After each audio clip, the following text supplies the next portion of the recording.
Kentucky Senator Rand Paul walked out on a meeting with fellow Senate Republicans when he was unhappy about the prospect of keeping the healthcare laws Medicaid expansion.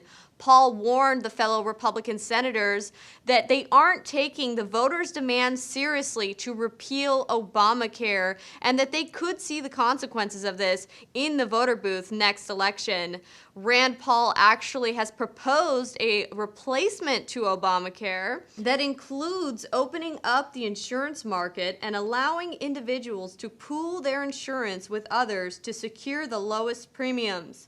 But it would still require Americans to have health insurance, even those of us who don't feel we need it. President Trump promised to repeal and replace Obamacare during the campaign season, yet most Republicans just want it repealed. However, we have to take into consideration the current medical crisis that is facing our nation right now. Why do all these government officials out there want to force Americans to have healthcare insurance? Well, let's take a look at some of the statistics out there. The hidden cost of the unpaid medical bills of the uninsured runs into the tens of billions of dollars. Usually the government paid these unpaid medical bills or reimbursed them to the medical industry, or it just contributed to an overall higher medical cost, thus then creating the need for an Affordable Health Care Act type solution. However, scientific data shows that exposure to toxins, chemicals, and pesticides can cause a plethora of health effects, thus putting burden on the medical industry into the hundreds of billions of dollars. Obesity rates are going up in America, and Generation Z is now said to be the most obese generation ever as of yet. This is due to nutrition and the fact that they're eating foods high in sugar and fat and low in nutritional value. So in a way, healthcare is bearing the burden and inadvertently subsidizing big corporations like Monsanto that makes billions of dollars off of their GMO and pesticide-ridden foods. So rather than the solution being a healthcare mandate, why not have the solution be a healthy food and water mandate? If we really want to lower our healthcare costs, we need to start searching for fighting the cause of these diseases rather than just fighting for a cure, because then that's the medical industry and big pharma that's only going to benefit. We need to start looking for other solutions out there.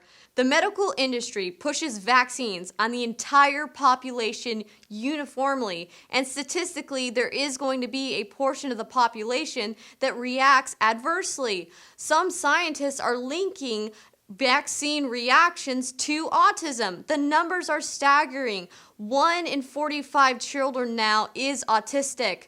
How long will the working class, able-bodied population be able to carry the burden and the weight of those who are now the disabled and the sickly due to this contamination in our food and our water and our even medical supply? There needs to be a solution, and there needs to be changes that are made. We should not be allowing companies like Monsanto to be protected from liability, such as the Monsanto Protection Act, which allows them to injure people and the government to have to subsidize it, or the people to pay for their injuries themselves. Also, we have these vaccine companies out there that are also injuring people, and they have immunities themselves. These companies need to be held liable, and maybe they should be bearing the burden and paying the bills for the problems that they are creating. So is the answer really affordable health care, or is it affordable, healthy, clean water and food supply? This is Millie Weaver, and thank you for watching the Infowars Nightly News. Did you know that only 6 corporations control 90% of what millions of Americans see, hear, and read every single day?